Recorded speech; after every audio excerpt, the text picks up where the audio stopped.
Welcome to the Football Show on PLZ Soccer's YouTube channel. I'm Patrick Mullen, joined by Blair Malloy, Alan Ruff and Alison McConnell as we react to last night's 1-1 draw between Scotland and Switzerland. Ruffy, I'll start with you. Positive performance, positive result? Yeah, much better than the first game, 100% improvement.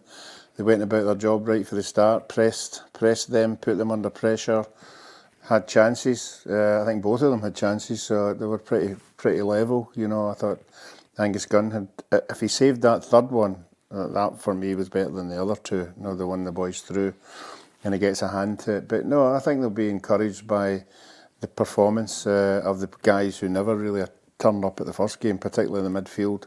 I thought they were good. I thought the manager got his tactics right as well. But I think the only disappointing bit was obviously Anthony Ralston, giving away the goal, because Steve Clarke always says, anytime we lose a goal, and it's always our fault. It's not nobody else's fault but ours. So no, I think they'll pick up. I'd rather we won the game. No, I hate going into last games. I'd rather went into the last game needing a draw, and not needing a win. We're not scoring that many goals, so it was going to have to be another big performance. As Ruffy said, didn't get all 3 points, but it seemed as if we got that kind of reaction from the squad we were looking for after that Germany game. Yeah, I think anyone who watched that game will see it was a step up from Germany, and also a different level of opposition, Patrick. I mean, Switzerland are not quite on the same class as Germany. I think there was quite a lot of disappointment amongst the Swiss press about actually how they played last night, but I think I've seen a few people, on Craig King, who was on the show the other day, talking about it's a little bit of sense of realism for Switzerland. They've overachieved in a few years, but they've done well to get to this point as well. But Scotland obviously going a bit more attacking last night, going for the game a bit more, and I think it's what everyone wanted to see. Ali, we haven't really seen Scotland reach the heights of that pre-qualification. We spoke about it the other game. Is this the best performance we've seen so far since they qualified? Yeah, I think it's been better. It was definitely the best performance we've seen for a while. I think they started with a real aggression, a bit of purpose. There was a real threat, a bit of menace from the get-go. I think once they conceded the goal and it was level, I thought it took the wind out their sails for a point. I thought there was a stage in the game where you feared that Switzerland might take a grip of it, but I think certainly when you look at it as a collective across the 90 minutes, I think Scotland will be satisfied with the performance, satisfied with the point. I think on reflection you might feel as though they'd done enough to get through. Switzerland will definitely feel as though they had done enough to win. I think a draw was probably the fairest outcome, and it keeps it alive for the final game. I know what Ruffy's saying, it's hard going into a final game. There's a lot of pressure again, maybe similar to that opening game, a lot of eyes on you, a lot of pressure, a lot of weight going into that one. It'll be interesting to see if Scotland can just ride that and then go with the same kind of performance and attitude and display that we saw certainly in the opening stages last night. A big point for Scotland and a big point for Steve Clarke. He was under a bit of pressure before that game. Let's have a look and see what you had to say after. Going to feel a lot better going into the next game on the back of that kind of performance, which is what we are. This is how we play. This is how we work, and we've showed that as well as the aggression in the fight and that dirty side of the game, if you like. We can play. When we get the ball down and we play, we created some chances. Switzerland created some chances. I would imagine for the people watching was a pretty good game. For me, it was pretty nervous at times, but also pretty hopeful at times. So we did what we had to do. We're still in the competition, and that was the most important thing.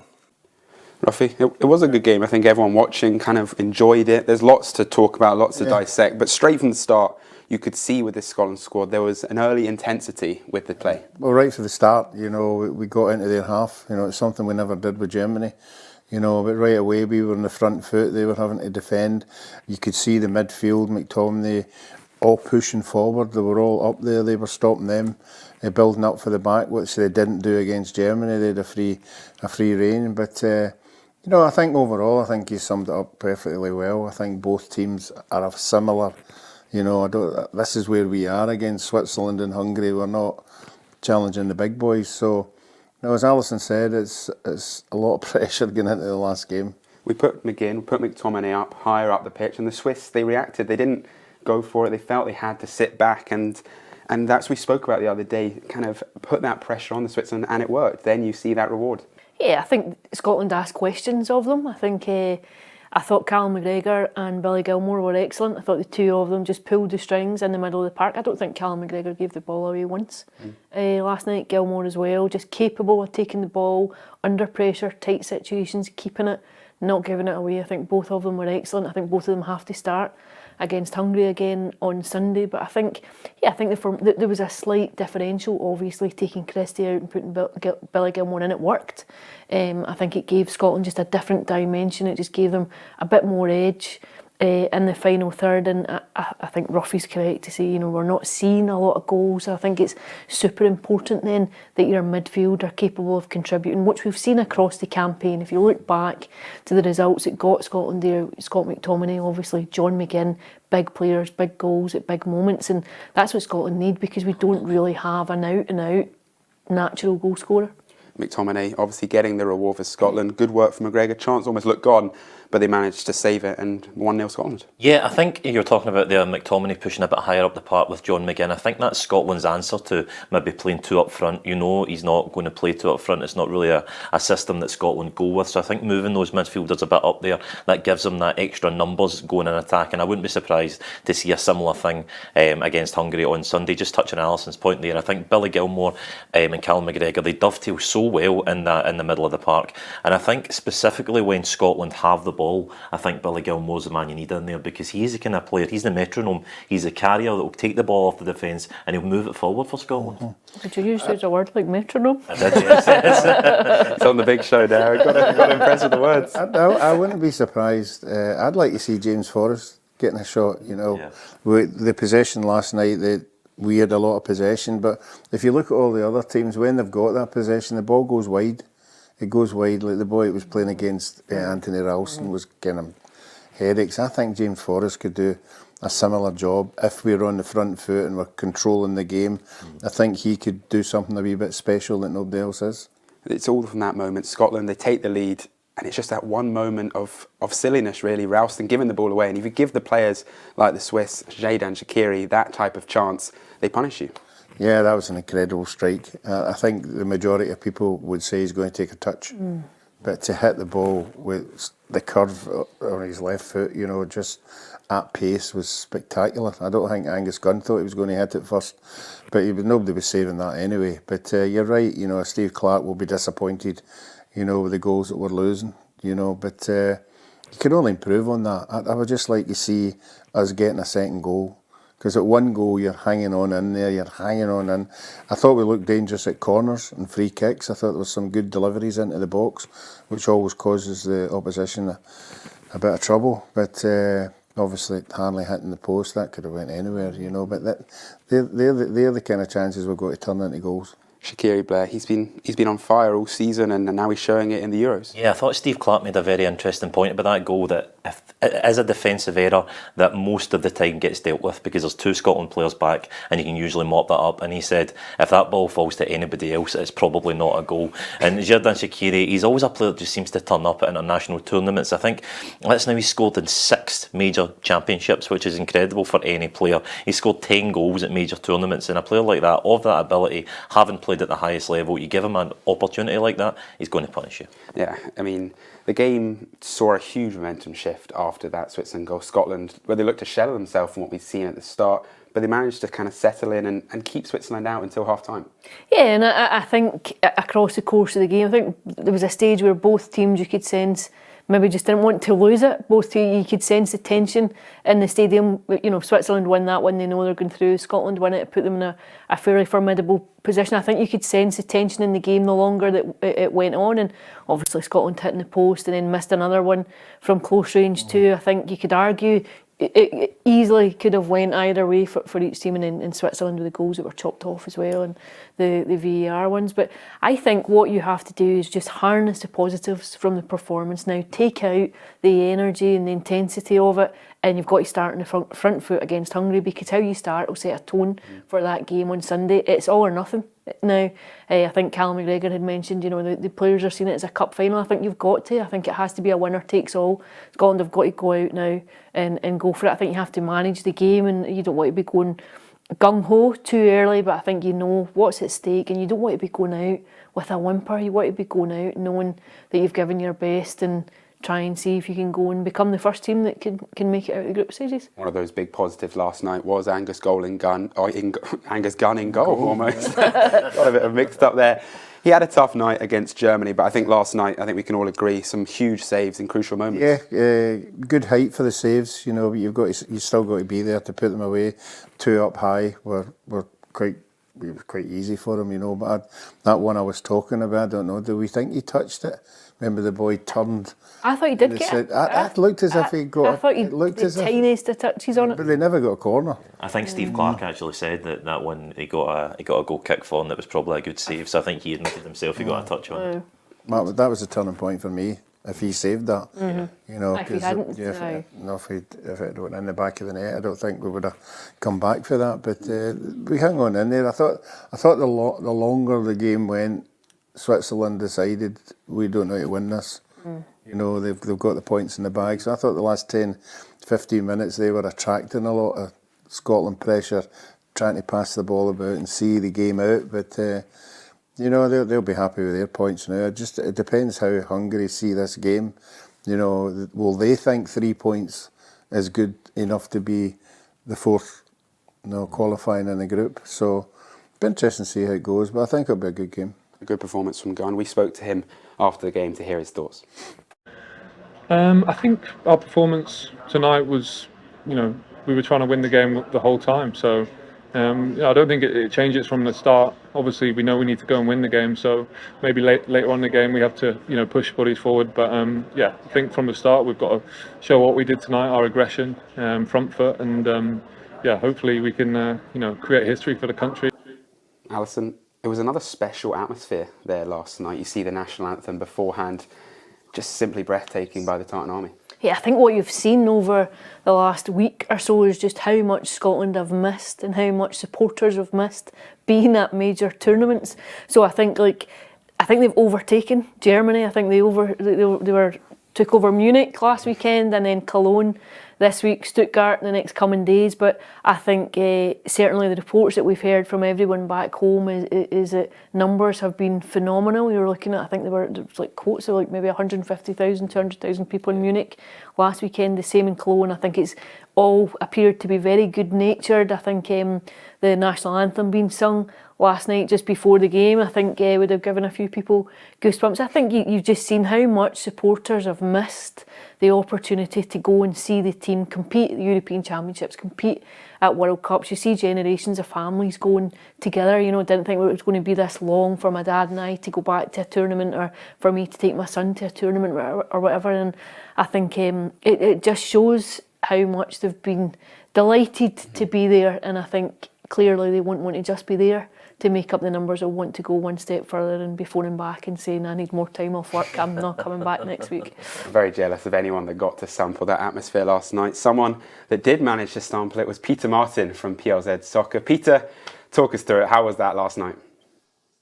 Fantastic. If you were a Scotland fan, you were inside that stadium singing your heart out. It's the best rendition of the national anthem that I've heard in many a year. They were all at it. They outnumbered the Swiss. It was a brilliant stadium, and it had that feel of, you were right there on the pitch with the players as well. It was just a joy. We wanted Scotland to replicate the backing of the Tartan Army, and they did that. Wasn't a great game, I have to be honest about it. It was not for the football purists. I think even Osier Diaz hammered Scotland and Switzerland for the standard of football. But boy, inside the stadium, great atmosphere. Peter, some big changes from Steve Clarke, bringing in Billy Gilmour, maybe pushing up McGinn and McTominay. Do you think he got it right last night? Well, he got it right as far as effort. That's the first thing. They had to come out all guns blazing. I think you spotted in the first 10 minutes, John McGinn flying in there, trying to get them further up the park, getting them close to the opposition's goalmouth was certainly a positive step in the right direction. Not too happy with the fluent football at times, but they just wanted to make sure that they could compete. And every time a Swiss player got that ball, they were pressing, they were running, they were putting in the yards. And all the Tartan Army wanted was to see that effort, and they responded to it. And when we got that little bit of good fortune, it really lifted the place. It was absolutely electric. And as you probably, in fact, I heard Alison just talking about it there, right around Germany, in fact, especially in Cologne, the fans who couldn't get a ticket were just going absolutely ballistic. But of course, it wouldn't be Scotland, as Ruffy well knows, from killing off so many people's dreams and ambitions. Anthony Ralston passes the ball back, and he didn't even look. Shaqiri just left foot, roof of the net, and we've shot ourselves in the foot. But it was a great game. It was positive the way he went about it. From my point of view, in the last 10 minutes, I was hoping you would throw caution to the wind a little and maybe put Forrest on to give Shanklin some supply. But probably Steve Clarke would counter that by saying, listen, we set out to get minimum a point, take the point, let's go and beat Hungary.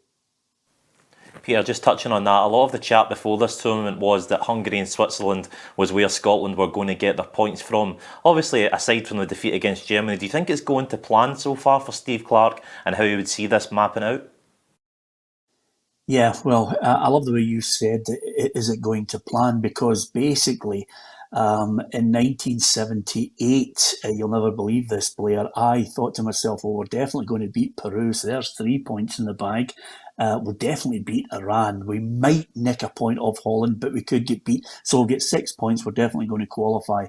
But as you well know, what happened then, Blair, is Ruffy just didn't mark his near post, and we gave goals away, and we suffered in the end. But as far as this is concerned, this tournament, Steve Clarke, I think, deserves that little moment, as the players do indeed, of well done. You put the effort in, we got the point. That's what we set out to do. I think Switzerland, at times I thought, great credit to Billy Gilmour and Callum McGregor, because they actually had a grip on that midfield. But this time around, when we get to Hungary, I think Hungary are not as good as Switzerland. And I think if we are talking about it all going according to plan, I don't think you can plan in these games. I think we should be able to be on the front foot, take the game to Hungary. They've got nothing to play for. We should be able to get the 3 points. But as Callum McGregor mentioned in the mixed zone, where the players come to talk to the assembled members of the press, basically Callum McGregor said, look, we've got to go up another level. We've got to now show that we can take the game to Hungary. We've got to show that we can score the goals that put us in command in the game. And we've got to be able to see it out without gifting silly goals to the opposition. So this is another level again. Have they got that other gear that Callum McGregor's talking about? Can they actually go and take the game to Hungary, get 1 goal, get 2 goals, and kill the game off in our favour to get into the next stage? We're about to find out on Sunday. We'll get all the bluster and all the chat about the 1-1 draw, but they need to step up again and produce. And then, would you believe it, they'll be history makers. Peter, you're saying the supporters are right behind the team, and quite rightly so. Do you think they'd been right behind us in '78 when we'd 1 point for our second game?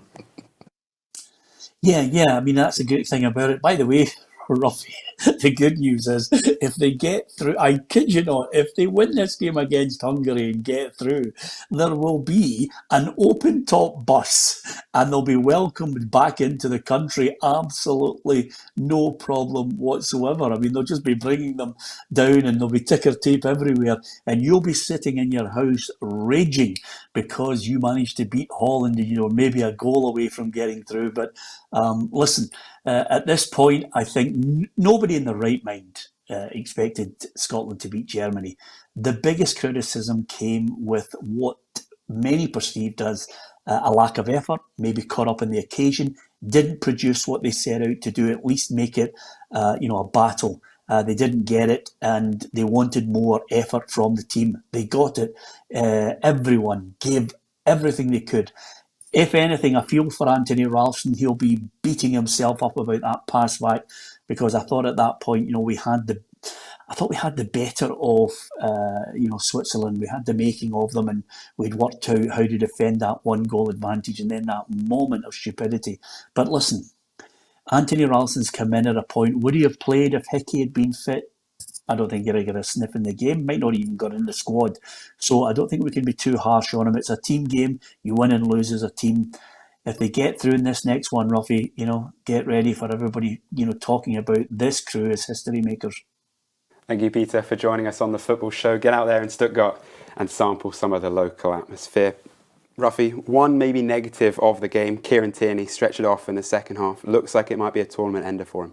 Yeah, it looked pretty sore. Generally when a player's holding his face and in agony, I think the script was, unfortunately for him, written. And he's been unfortunate in the last 2 or 3 years with injuries he's picked up, and he's been in and out for a couple of months. But no, I think that would be a big miss. That gives Stevie Clarke, more not problems, but selection worries. Does he shuffle the pack a bit, and who'll come in? But like Peter was touching on it there, I'd like to see James Forrest showing that intense, to go forward, make him go by people, make him do things like the Swiss boy was doing the other night, giving Anthony Ralston a bit of a headache. You knew he was going to cut in, and every time he was cutting in, he was curling it. I think that's what James Forrest gives us. See as well, just the latter weeks of the campaign for Celtic, chipped in with some really important goals. He's always a threat. I think you'll definitely see him at some point on Sunday. I don't know that he'll start, but I think you'll definitely see him involved at some stage of the game. Ruffy wants to see Forrest. Obviously Tierney looks like he'll be out. Porteous still with that 2-game ban. Is it a bit of a headache for Steve Clarke? Who do you want to see come? I don't think there's no doubt it's a headache. I think Kieran Tierney can be so important. I think it took Scotland a long time to find the right balance to accommodate both Kieran Tierney and Andy Robertson. And I think when you look at the preparations for the tournament and then go into it, I think you have to have a lot of sympathy for Steve Clarke when you look at the players that he lost just prior to the tournament starting, and then losing Tierney last night. And I think you could tell by his reaction, you knew immediately that it looked as though he'd done his hamstring, and just covering his face, obviously knowing the full extent of what that meant. If Scotland go through, he probably still won't be fit either. So I think it's a really hard one for him to take, but I definitely think it gives Steve Clarke a problem, not just in terms of personnel, but the balance of that side too. Yeah, it's obviously been a tricky time for Scotland. So many injuries. Even Peter saying there that he didn't think Ralston maybe won't even make the squad if Scotland has its full. How hard has it been for Scotland, and do we kind of have to limit our expectations given the kind of the 23, 26-man squad that are in Germany? Yeah, I think if you were to look at the squad that we had maybe the back end of last year, you look at Aaron Hickey, Nathan Patterson, Lewis Ferguson, all these guys that just dropped out one by one, and it is difficult not to look at that really negatively. But I think Steve Clarke, before the tournament, he just said, look, we have who we have. Let's just go and enjoy it. Let's go and do our best, and let's go and have a good time at a major championships. And obviously, gutted for Kieran Tierney. It really looked a bad one last night. He go out, but it's now an opportunity for someone else to come in. Scott McKenna, it might be, to come into that role and go, like he said, go and make history. Obviously, a big change this game was the midfield. Billy Gilmour coming in. What did you make of his performance, Ruffy? Yeah, he did what we all expect him to do on the ball. Controlled the game. He was very calm and collected any time he was on it. He was the one that was looking for runners, and I thought he did very, very well. I mean, it had to be an improvement in the Germany game, but we had more possession in this game. If you look at the stats of the Germany game, I think we only had 20% of the ball. I don't know what it was last night, but it would be considerably more.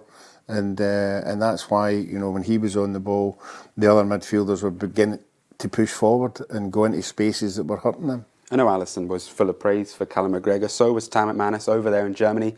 A few of the PLZ fans weren't so praising of his performance. Do you think that's a bit harsh? Well, I always think of the games he's played. For the last 3 or 4 years, he's played nearly every game with club and country. I didn't think he had a great game last night. It was better than the Germany game, but it was positive. It was more. He felt a lot more in the game. He wanted the ball, demanded the ball. And, I think he can play better, and it might be the Hungary game that he turns it on. There's no getting away from it. Scotland are going to have to beat Hungary if they want to progress to the next round, whether that is in the second place or in that third place position, and Callum McGregor shares that opinion. There's no grey area. You have to win the game. It's a cup final. You have to treat it like that. And listen, if we go and put a performance in like that and with that energy and endeavour and tempo, then we have a really good chance. And even if we fall short, we'll still come off and think, well, do you know what, we gave it a go. So you want to go through, absolutely, and that's where the mindset has to be. It has to be aggressive. You see what you get from an aggressive performance tonight, so more of the same. Have you seen enough of Scotland, Alison, to be confident heading into this Hungary game? I've watched Scotland for a long time. I don't know that. This tournament, I mean. Certainly, I think if you can take out the positives of last night, if you can sustain the opening period throughout the 90 minutes, then I think they've got a chance. I think Switzerland are probably a better team than Hungary. I think it's definitely doable. I think whether or not that translates to actually going and doing it, you know what football's like what looks straightforward on paper doesn't often translate to that in reality. But certainly I think Scotland should feel confident. I think they have players that are capable of hurting Hungary. They've got players capable of winning the game. I think we spoke about this earlier in the week, where some of these Scotland players are playing their football, the standard and the level that they're playing at, the opposition that they're exposed to every week. And for me, that's always a barometer of where you are in international football, when your players are playing in the top leagues, when you've got players who are down in England and competing in the Premiership and further afield. And Scotland have that. So I think certainly it's within their capabilities. How that manifests itself on Sunday, we have to sit and wait and see. It's been 2 narrow losses, roughly, for Hungary so far in the tournament. They've shown a little bit, but they just haven't managed to get the points so far. Yeah, well, I know Alison's saying that Switzerland look the better side, and they probably do, but it was Hungary that was coming into with a 1 defeat in 16 games, you know, but they haven't showed it either, you know, so I think we're in a level playing field. I think certain players in our team need to step up a bit, and I honestly think if we score 2 goals, we'll win the game.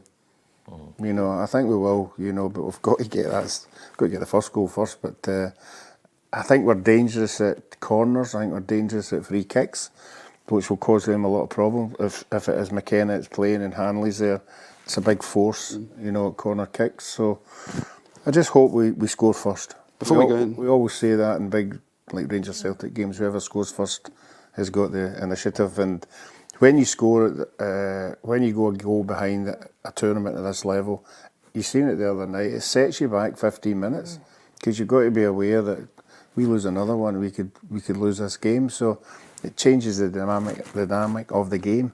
So I hope we score first. Blair, before we go into the Hungary specifics, Alison, we spoke last night about McTominay on corners and free kicks.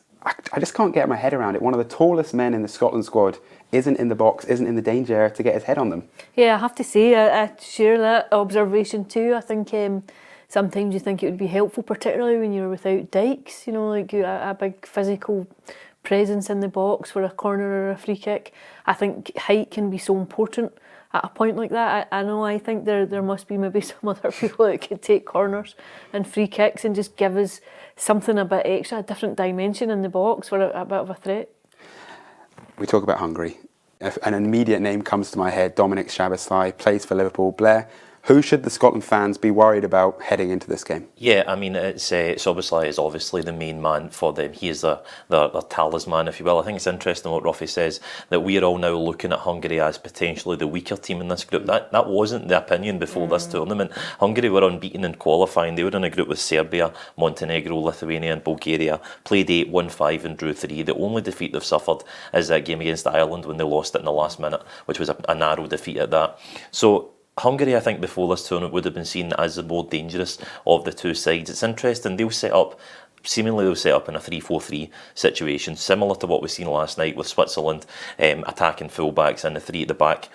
It's interesting, in qualifying, they played to suit Szoboszlai, so he had a sort of free role in the number 10, and the 6 players ran about him up front, almost like worked as a swarm round about him. They were his bodyguards. They just let him do what he wanted to do in the middle of the park. In this tournament, we've seen a little bit more of Salai and Varga. Varga, he's a sort of centre forward. He'll be a bit of a danger man from headers, from set pieces. They two are both coming in and contributing with dangerous moments and goals, but it's all about stopping Szoboszlai. I think he's the man that Scotland are going to get a handle on. I think do we have a defensive midfielder with the capability of sticking to someone? Is that how he's going to do it? Or will he do let's keep the ball away from him, let's get Billy Gilmour and McGregor just to shield the ball, move it out wide and try and get him out of the game altogether? What I would say in terms of a little bit of optimism for Scotland fans. The Hungary central defence have looked ropey in both of their games so far. Willie Orban at the back, they've made a few errors leading into goals, especially in that Switzerland game. They gave away some sloppy balls. The first goal against Germany yesterday, it should have been cleared before Ilkay Gundogan gets the ball. So I think if Scotland go through the middle, really try and drive at that central defence, then there could be some joy to be had there. Seems to be like these games in the Euros are just so open. Gone are the tiki-taka days of the Premier League. You've got chances on both ends of the park, and it's been thoroughly enjoyable to watch, Rafi. Yeah, as Blair said, I think if you look at most of the teams, you can identify somebody who's going to cause you problems. Like last night, it was the boy that was playing wide who was cutting inside, you know, and everybody's got a star that can win you a game. Boy, he scores a goal last night, Chikera. It's everybody's got one. I don't think we've got one up front. You know, I don't think we've got somebody who's going to have a shot for 25 yards. Well, we've not seen it anyway. I think the boy Adam puts his cell about, but when was the last time he had a shot at goal or hit target? You know, always good work is all pressurising people outside, and yeah, well, I've said it all before. We don't have a striker of this to play of this quality to play in this, so we've just got to be a really well organised team. Do you give Shankland a bit more time on Sunday? Yeah, I think so. I think with the season that he's had, you know, he's obviously oozing a confidence anytime you hear him speaking. I don't think it would be a miss, you know, throwing him in there, because it would be an unknown quantity for them. You know, they won't have seen a lot of him. Yeah, but we've still got to get the ball into the box. It'd be interesting to see if he maybe goes with two. Like if it's still tied, maybe going into the last half an hour or so, if he maybe throws caution to the wind and goes 2 up. I think we're in that point now where you have to win it. So if you see it 70, 75 minutes and the game's tied, you might as well go for it and try and get that victory. You'd rather go out with a bang, you know, you'd rather go out trying than go out limply and fade out of the tournament. You want to go out knowing that you come off the pitch and think you gave it everything. Yeah. You've got two sides who are obviously desperate for all 3 points. The commentators last night were saying Hungary, they're already out of the tournament. Now, for me, you've got 4 teams that can go through in that third place position. Only 2 teams in that third place are only on a point so far. Obviously, a lot of football still to be played, but 3 points could be enough for Hungary to go through. Depending on what happens elsewhere, yeah. I certainly think they won't just be turning up on Sunday to roll over and invite Scotland to go and take the points. They'll make a decent fist of it, even if it transpires that by that stage, given other games, that they can't go through. They're playing for pride. They're at a major tournament.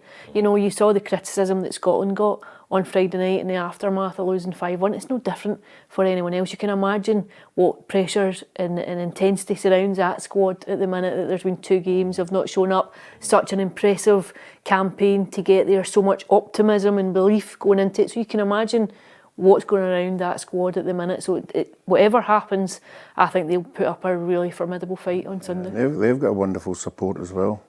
When you see them with their flags and everything, they're there in their numbers, so they wouldn't want to let their fans down. So I think we're be in for a right good game. Looks like it's all set for a cracker on Sunday evening. We'll be back for that one. Thanks for joining me, Alan Ruff, Blair Malloy and Alison McConnell. For all the updates from here in Glasgow and over in Germany, make sure you subscribe to PLZ Soccer's YouTube channel. Thank you so much for joining us here on The Football Show.